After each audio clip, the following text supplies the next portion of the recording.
My name's Jack Nivison. I'm one of the college counselors here at Govs, and I'll be introducing the rest of the staff in a minute. But welcome and thank you for joining us.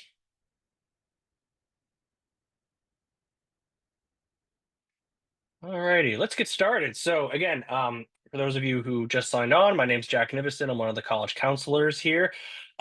This is basically an overview of the Gov's college counseling process for juniors.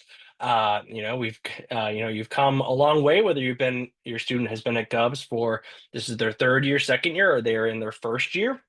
But no matter how much time they've been at Govs, sure college has been on their minds and been on your minds as well. So I'm here to help inform you a little bit more about how the process works at Govs, and also try to answer some questions and maybe alleviate some stress, as much as I can. I'm going to share my screens. I do have a little PowerPoint.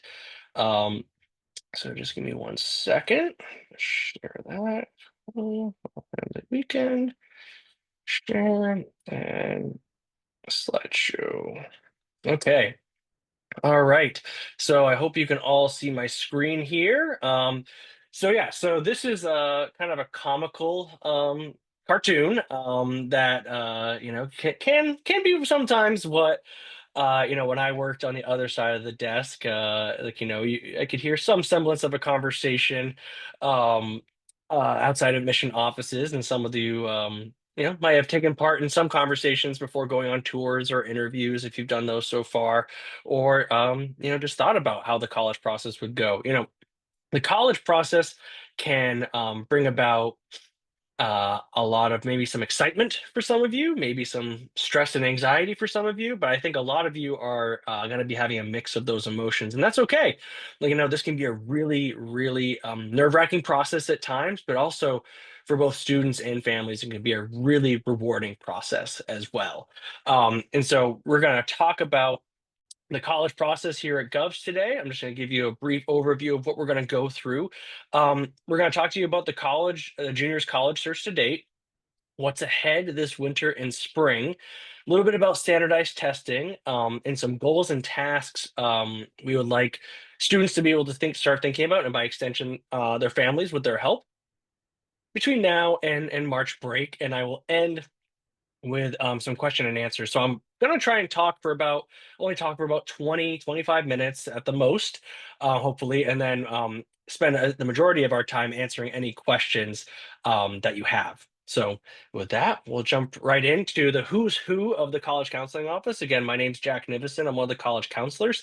Some of you might know Heather Shows. Who is now our director of college counseling after spending many years as one of the college counselors. And we are welcoming two new members to the CCO. One of them is our newest college counselor, Harry Backrock, who is joining us from Brandeis University in the admissions office there. And also, we are welcoming a familiar face for those of us at Govs, Eric Berard, who is a Govs graduate and just graduated from Dickinson College. He has joined us as our college counseling office coordinator. So these are two new names to the office, but they bring with them a wealth of expertise and wisdom to be able to share with your students, along with Heather and me. So again, those of you who don't know me, I'm a pretty big movie fan, so I had to put some movie references in here. I couldn't resist putting something about The Empire Strikes Back and Star Wars here, but the photo and um, it pertains to our main college counseling philosophy. So it's grounded in two things: self-reflection and thoughtful research. And the key word in our philosophy is balance. We want students to be able to take responsibility and ownership over their process. I always liken this process to, if we're all on a ship, uh, your child, your student, is the captain of the ship. Their hand is on the wheel. I think of college counselors as kind of the navigator, there to help, there to assist. And parents and guardians and families are important stakeholders too, and they're on the ship too, but the student is the one guiding the process. Through this, they also can become really great self advocates and develop various types of communication skills, including written and verbal skills, to be able to think about what have they done at Govs? What are the values they hold? What are What do they believe in? What are the interests, the passions that they've developed? And so when thinking about the college process, it's kind of a two-pronged approach. It's a lot of looking back and thinking about a student has done so far at Govs, but it's also a lot of looking forward and thinking and using the material and the reflection that you've been able to do and look ahead to be able to do that thoughtful research. And so there is that word again, balance between looking back and looking forward. And that brings us to the next point, which is framing the college process.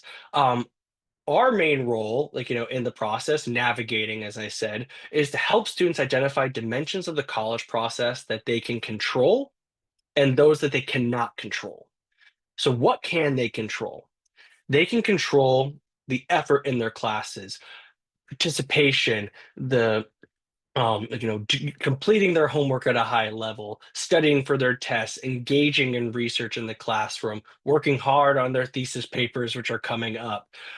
They can also control the passion for their activities, whether it be sports, music, different performing arts like dance, theater tech, community service, student government, model Congress, different affinity groups, their activities, the things that they do outside the classroom. How engaged are they really? How, are they approaching it with a sense of a balance between seriousness and fun?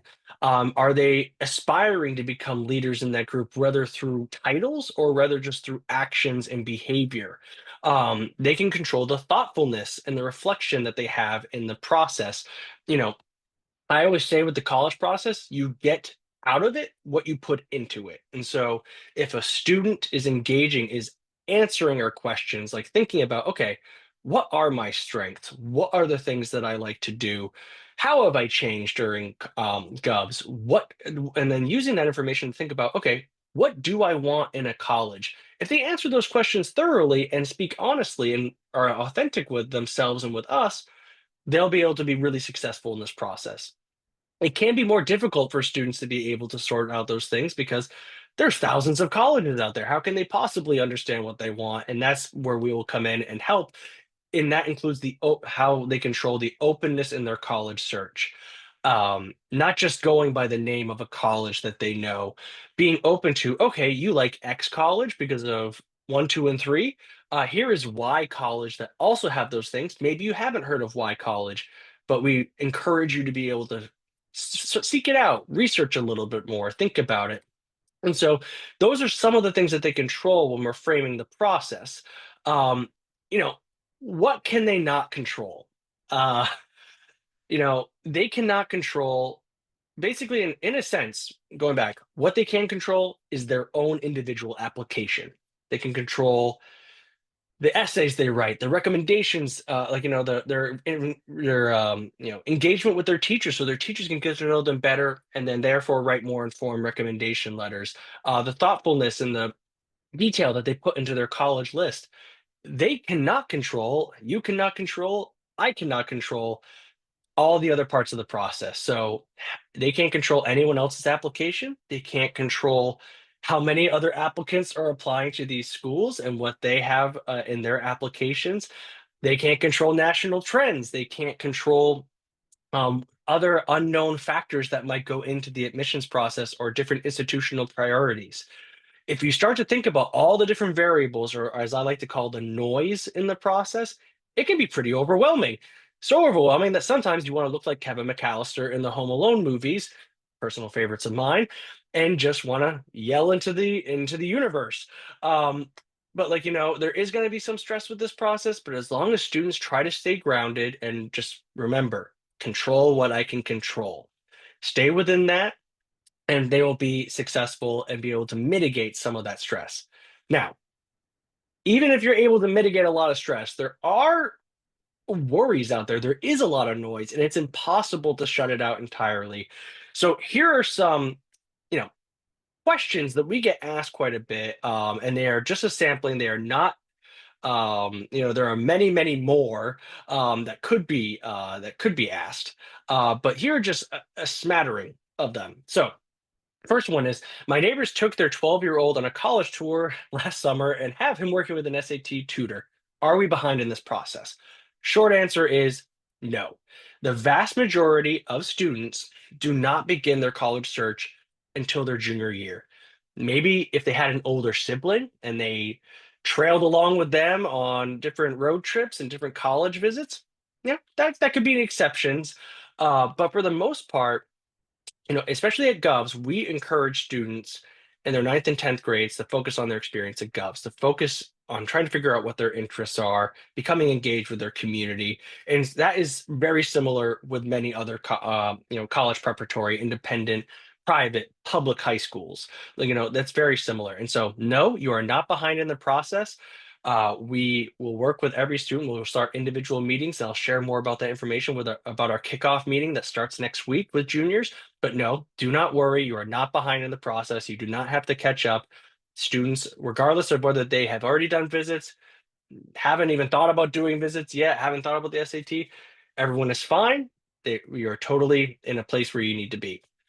Another question that I sometimes get is that my daughter struggled in her first year at Gov. She's learned a lot and is a stronger student now, but how will that impact her admission to college? Great question.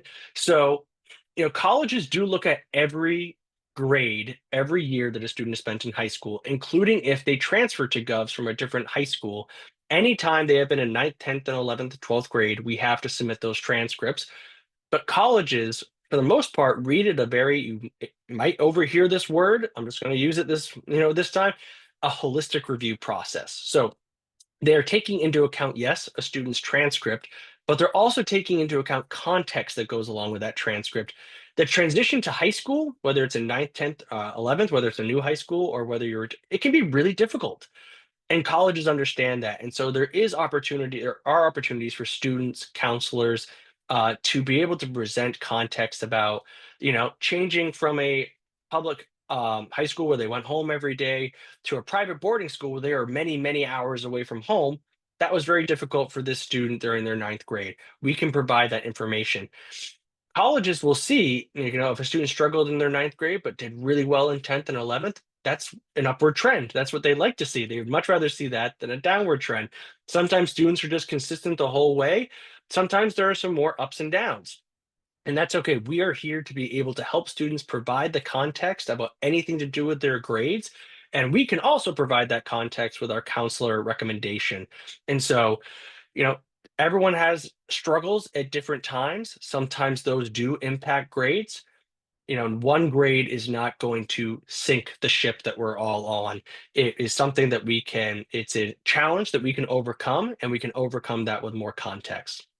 Uh, Next question is, I'm not looking for someone to help me buy my child a spot on the Quidditch team at highly selective university, but should I hire an outside counselor to help, quote unquote, package my son's application? So you might have heard that there are quite a bit of independent college counselors that are out there, or private college counselors. We do not, we allow students to be able to work with private college counselors. We do strongly recommend that they just work with us, though, for a variety of reasons. Um, the biggest is that, like, a lot of these private college counselors, you know, the students that are working with them might have counselors that have significant amount of students that are on their caseloads at their high schools. Therefore, they would like a more one-on-one college counseling, conversation. At Govs, we meet individually with all of our students multiple times. This is our job. We are dedicated to helping students through the college process. And so in that way, it's not as necessary. It's not necessary to have a independent college counselor when they already have a dedicated college counselor at Govs that is here to help them through every stage of the process. And we meet with students multiple times. I meet with students as many times as they would like to about and their families too, about questions, small, medium, large, doesn't matter. We're here to help them. Also, if they are working with two different college counselors that might have two different approaches, students kind of feel like they're in the middle of two opposing forces, which is not what we're trying to do. But the independent college counselor might give one piece of advice, and the Cubs college counselor might give a different piece of advice, and students don't know what to choose. And so it's almost as if they kind of get stuck in that way. Whereas if they're just working with their Govs college counselor, they can be assured that we are We have their best interest in mind. We're here to help them. And it's not necessary to hire an outside college counselor to help package their son's application. If you have any questions about that, you are welcome to talk with your child's Gov's college counselor. That's just a few of the worries that we hear about. Again, in the Q&A section, happy to answer any questions that you have. So here's the timeline. Here's what we've done so far with ninth and 10th graders. Uh, each student, no matter whether they are ninth, 10th, and 11th, a new student is paired with a college counselor by the end of this weekend, but like, usually the first week after this. So they're paired with their college counselor. We do not require meetings with the college counseling office right off. We allow them the space to be able to enjoy their time at Govs and get accustomed to their surroundings, meet friends, get to know their teachers, enjoy their activities. Um, but sometimes they have questions about schedules. Sometimes if they're, looking to be recruited at the Division I level for athletics, they might need to meet a little bit earlier. We do have all class meetings each year, including discussion of goal setting and course selection. Um, for juniors, now that we are finally here, it's an exciting time. A week from today, during convocation block, we will have our all class kickoff meeting. We will introduce basically the timeline for the whole process and what is expected of them and what they can expect of us. After that point, we will be scheduling individual meetings with our students. At a minimum, we will meet 3 times with students through the winter and spring. That's the absolute minimum. I meet with my students more times than that, but at the same time, I don't want to overwhelm them. They're very busy, but we are available for those meetings. Again, for questions, no matter how big, how small. In and I'll talk a little bit more about our search platform and what we will be talking about during that kickoff meeting. But in those individual meetings, we take students through the whole search. We talk about, okay, what have you done so far? Have you done a lot? Have you done nothing? Have you thought about college? Are there any names that come to mind? What do you like about Govs? What do you not like about Govs? What do you want to see replicated in your college? What academic passions do you have? Do you want to play sports? Do you want to continue with music? Where do you want to be? All these questions. Um, in addition to those individual meetings, we will be also having some sort of college search series. In the past, we have had college search seminars that meet 4 times in group settings throughout this winter and spring. We are reevaluating the delivery system for this information, and we're going to be sharing more information with juniors and their families in the next few months. But we will be still doing the same material that we are doing, but we are also was trying to re-examine how we provide this information to students. Within this series, students will learn how to research for colleges, will identify important attributes of colleges for them. They will write a draft of their personal statement or college essay, and they will start their college common application. We also do have a spring college fair in association with the Boston Independent School um, League. And so that is held at Babson College in April, and all juniors are welcome to attend that. And there are over 100 colleges that are there from all around the country. And also, this weekend on Saturday, if you have time, if you're in the area, we are having an in-person athletic recruitment panel. It is open to all families, but you are welcome to attend that as well.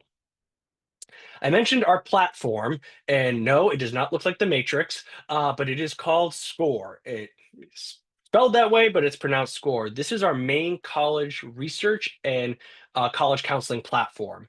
It serves many different functions, including as a college search engine. So students can take quizzes, like what's called a My Matches quiz, and SCORE will give them many different options and will tell which of the traits they selected these schools matched with.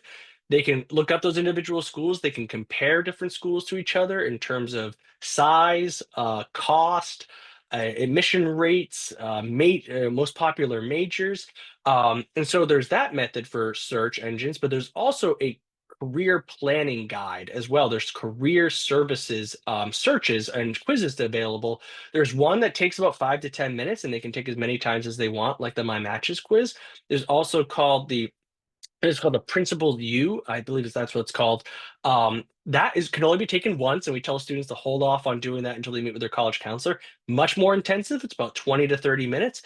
They answer a bunch of questions, they get a series of jobs or occupations back for them, and SCORE will say, okay, here's what the income outlook is. Here are the skills associated with it. Here are the classes that you would want to need. Here are the colleges that offer these majors, and they can do their search from there as well. This is also how students will manage their applications. They apply through the common application, but they uh, build their list in SCORE. Uh, we will suggest colleges to them and SCORE. We give junior parents access to SCORE and to be able to suggest colleges for their students. After winter family weekend, we give students the fall to be able to sort through it themselves and then bring parents and guardians in after winter family weekend. This is also where we will submit all documents related to the college process. So student transcripts and recommendation letters, school reports, and our school profile will be sent all through SCORE. It's a really wonderful program, very intuitive. Students will also fill out a junior questionnaire, which in part is to help us get to know them a little bit better, but it's also to ask questions that they are going to need to know and start thinking about for the college search. So we will be giving students access to SCORE after our junior kickoff meeting next week. Here's the standardized testing timeline. I mentioned we talked a little bit about standardized testing. So if students were here sophomore year, each of them had the opportunity to do a full diagnostic SAT and a diagnostic ACT exam. These are full-length practice exams that were proctored online by our test prep partner, Revolution Prep or Rev Prep. If you are a new junior, or if you're the parents or guardians of a new junior, or if your child who was a sophomore didn't take it, let us know. They're still able to take that. For grade 11, this is, in terms of whether to take the SAT or the ACT and when, it's a conversation with the college counselor regarding the role of testing. Most colleges are still test optional. There are a growing number of colleges that have gone back to requiring standardized testing. We recommend that students take at least one standardized test, and the diagnostic tests are to help students to be able to determine, okay, do I fit better with the ACT? Do I fit better with the SAT? Do I not have a preference? We want them to take at least one test so that if they do fall in love with a school that requires it, um, they are not. There's nothing to stop them from applying. They have a standardized test score that they can submit. They can also do a diagnostic overview session with Rev Prep representative. Um, in terms of SAT or ACT prep, there are wonderful free resources through Khan Academy. But if students would like to be part of an SAT prep class or an ACT prep class or to get a tutor, families are welcome to pursue that as well. In terms of when to take the SAT or the ACT, it really depends on the math that your child is in. They will need to know math through Algebra 2 with Trig. And so if they're in Algebra 2 with Trig as a junior, it probably makes sense to hold off until the end of the year, either in April or May to take that test. In April, we host the ACT at Govs, and in May, we host the SAT. In the fall, we have hosted the ACT in September, and this year we hosted the SAT in September and October. So again, talk with your student's college counselor about when it makes sense for them to take the test. So here are some tips, and I'm just going to wrap up, and we're going to be welcome to answer any questions through the Q&A. So tips for juniors in the classroom: explore your intellectual interests. You get a little more choice in your classes as a junior and a senior. Think about, do I love chemistry? Do I love English? What do I love about these things? Identify strengths and weaknesses as a student. Figure out, are you more of a hands-on learner? Do you like lectures? Do you like discussions? Are you flexible for these things? Start asking these kinds of questions because it will inform the types of schools you want to go to. Uh, always look closely at teacher comments. Our teachers are constantly, dropping pearls of wisdom. There's a lot of really positive stuff in teacher comments, but there are also going to be some really helpful advice about how to better go about a class and how to better prepare. So work with teachers to improve classroom performance, no matter how well you are doing in that class in that moment for juniors. Outside the classroom, I had to throw in another movie reference with how 10 things I hate about you. Outside the classroom, discover and deepen out of class interest and commitment. If music is really a strong passion, how, like, how involved am I in the orchestra? Like, how much effort am I putting into this? ID extracurricular activities and list them on student score accounts so that college counselors can work with them to figure out, okay, what do you want to try to prioritize? Where are some leadership opportunities you can pursue? And then, take advantage of local and online college tours over breaks. Even if, a student you live right by Boston, even if a student doesn't necessarily want to go to school in Boston, maybe if it's right down the road, maybe do a tour of Boston University to see what an urban campus is like. Maybe if you're from New York City, maybe take a look at Fordham to see what more of like a urban slash suburban city is. If you're from Central Maine, like I was growing up, maybe check out a liberal arts college there in a rural area to see if you like a rural area or a smaller college. But there are so many different virtual tours that are available. I always recommend doing that virtual tour before actually making the plans to try to, drive or fly somewhere to do a tour. And so there's no rush to get into tours. If students want to meet with their college counselor first, they're welcome to do that. And then tips for families. There is the CCO guidebook and timeline in the parent portal that is available to you. So you can see any questions that you have, you can check there or just check with your college counselor. Plan ahead to allot time over spring break and or summer for college visits. Those are prime time, great time to be able to visit colleges. And then the final thing, which is really important, and it's also really difficult, and we tell students to try to resist this too, resist making every conversation about college. The since it is such an important topic, and sometimes you only talk to your child a couple of times a week, maybe if they're boarders, try not to bring up college every single time. Because I assure you, whether they are talking about it or not, they're thinking about it, their friends are thinking about it, they're all talking about it with each other. And I think that it's really helpful to maybe try setting a time each week dedicated to college talk and then not discuss it outside of that time.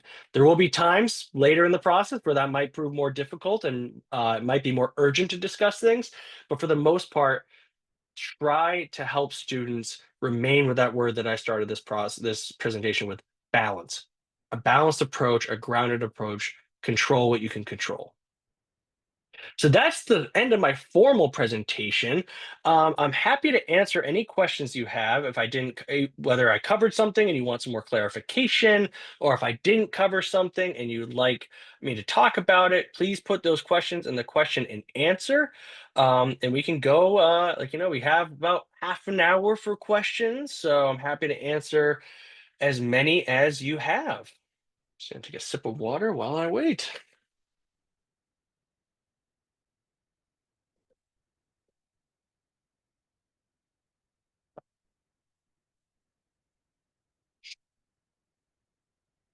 All right, no questions so far. I guess got one. Thank you. All right. This question is: I have a junior who is a transfer. Is her GPA combined with her former school? Great question. So at Govs, we do not have a cumulative GPA. This is something that's pretty standard amongst other ISL independent schools and independent school league schools. We report a student's final junior GPA at Govs, and that is their most recent work. That is what we put on their school report. On their transcript, colleges will be able to see their semester GPAs for each year and their final GPA. For the most part, colleges will look at the GPA, but what will be more important for them are the rigor of the classes that they're taking and the grades that they're getting in those individual classes. Some colleges do recalculate GPAs no matter what we provide to them, and that's on a college by college basis. So, in short, no, your daughter's GPA is not combined with the former school. How many colleges do you recommend applying to? Also a great question. So, typically, we divide colleges up by selectivity ratings for each student into likely, target, reach, and far reach. Likely, sometimes they're called safeties. I don't call them safeties. Actually, this is a reference to the next question too. Do you talk to the students about what schools are safety or reach schools based on their grades, etc.? Yes, we do. So there's likely, there's target, which is a little bit harder, but still, trending positively for them based on what we know about and previous Govs applicants, and also their own profiles that we know about. And then reach getting into more of the 30-20% range of acceptance rate, and then far reach, any school that's basically under 20% acceptance rate, no matter how high achieving a student is, those are going to be far reach schools. And so what we recommend is that students have at least three likely schools, three target schools, and then after that they can have as many reaches or far reaches or further likely or targets as they want. Common App only allows students to apply up to 20 schools. Not every school is on the Common App. Like the University of California has its own application. Generally, I would say between 10 and 12 schools is usually a pretty good balanced list, but we want to make sure that they have at least three likelies, they have at least three targets that they are interested in attending. Does SCORE allow students to see the history of where past Govs graduates with similar academic backgrounds have been accepted or waitlisted or et cetera? So we do not utilize the scattergram option in SCORE, mainly because of the test optional landscape. In SCORE, in order for a student, like a GPA or a outcome to be able to be viewed on the scattergram, they have to have a standardized test score, and not every student does. And so it's kind of inconclusive data. We'll talk about that with students, like, about previous, like, students with their academic major or with similar GPAs. We never use names, of course, that information is totally confidential. But we will, like, I do look at, with parents and with families, we do look at that information and we will share it with them and help them determine, okay, I'm going for engineering with my GPA and my test scores. What is the likelihood at this school? So that is something that we do go over with them. For the junior GPA, is it weighted or not? They are weighted. We do weight our GPAs based on whether they've taken honors, advanced, or AP courses. Colleges sometimes recalculate them as unweighted, though, and that's just on a college by college basis. Um, do students have the opportunity to submit artwork or other visual arts materials in their application? Yes, absolutely. So students have the ability to be able to submit portfolios for visual art, dance, theater, and music. Our teachers here will help them with that process. Colleges, they all have different individual requirements for them. Obviously, if they are going for a music conservatory or a art program, it can be a lot more intensive and rigorous. Even if they are not going for those programs, they can still submit through a program called Slide Room, so that colleges can see, oh, well, this student is interested in biology, but they also are a great trombone player, and will send this material off to our music department so they can give feedback. So regardless of whether they're applying for those visual arts or art programs, they're available to send those things. In your opinion, how important are AP level courses? Again, another great relevant question. So AP courses at Govs are the highest level that we offer. We do tell colleges in our school profile, which gives an overview of Govs, that we do limit students to three AP classes per year, though they can petition for more. In terms of how important APs are, I tell students how rigorous a schedule they want to pursue is up to them. Like, we'll work with them. But some students want to take three or four APs, and they're able to give the grades that they were accustomed to getting before going for those APs. Sometimes if a student goes from no APs to three or four APs, that can really throw off their rhythm. They can be spending an inordinate amount of time on those classes, and their grades might drop. Colleges want to see students challenge themselves, but not to the point where their grades drop dramatically. Like, if a student goes from getting straight A's in standard or honors level classes, and then they pick up a couple of APs and maybe they get a B with some A's, that's okay. That's fine.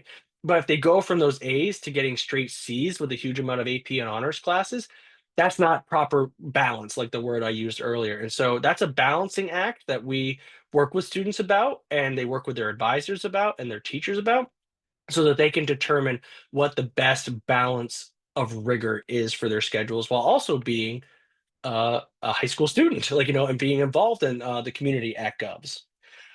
Does Govs have an established pipeline to specific colleges where Gov students are likely to be accepted? So I wouldn't say that any high school has technically an established pipeline where students are more likely to be accepted or not. I will say that we do have each fall for seniors, we have around 60 colleges each fall come to Govs to meet with our seniors, to talk with them, to get to know them, so that they can sign up, be part of their mailing list, and to share that information with them. We have very good relationships with colleges and college and university admission offices that are very comfortable reaching out for information if they need any information about Gov's applicants. And I think our students are just great about putting themselves out there and reaching out to representatives and like helping them get to know them outside of just the parameters of the application. So I would say that our students, there are schools that are very familiar with Govs, and those that are less familiar with Govs, we do send every school the school profile so that they can get introduced to Govs. And then sometimes colleges will reach out to us and just ask us more information about Govs. And I think that those conversations are very helpful. Thank you for all the great questions so far. This has been really, really helpful. Will juniors be able to attend any of the on-campus college rep visits this year? No, so those are just for seniors. We want students to go through the college process with their college counselors and those search seminars or search series first. We build up towards that BISCA College Fair in the spring so that we go over how to go about a college fair, what questions to ask. They will have done some really solid research by that point. And then they go to the fair, they get introduced to those colleges. And so the fall visits are for the seniors who have done about 9 months of solid research at that point, and they are in the process of winding down their search and in the process of applying to colleges. So that's why we limit it to just seniors. But it's a good question.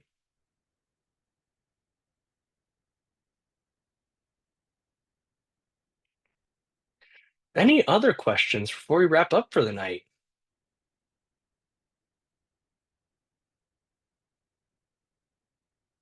I'll give it another minute.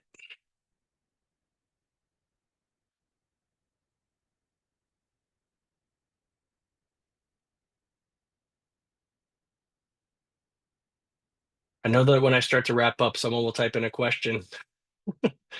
Uh, all right, awesome, great. Is it important to have a passion project? That's a great question. I think it's important to have passions, definitely. But I don't think it's important to have just one thing that they're doing. If a passion project, if they find something that they're really interested in their community or in their academics, great. But if not, what they're doing outside the classroom, their clubs, their organizations, their music, their sports, colleges just want to see students be authentic to themselves. And so I don't think they necessarily need a passion project. I will say that a technical passion project is built into our curriculum with the thesis. I know students get stressed out about it, but they have a really cool opportunity to do some serious research into a topic that a lot of high school students don't get. And I think that that is very impressive to colleges. All right. I think we will wrap up there. And if anyone has a question in the last few seconds before I wrap up, that's fine. I totally will answer it. But thank you so much for spending your Thursday evening or morning, wherever you are around the world, with me and learning a little bit more about the college process. This is really exciting. Can be a little nerve-wracking, but I hope we've alleviated some stress tonight. Again, if you ever have any questions, please reach out to your child's college counselor. We're so excited to work with them and with you throughout this process. If you're on campus for this weekend, have a great weekend. We hope to see you. We do have a 9 a.m. in-person session tomorrow. Ask us anything, so feel welcome to come to that. And then the athletic panel on Saturday morning at 11 a.m. For those of you who are not here, thank you for joining us. I hope you have a great weekend, and we look forward to working with you. Take care.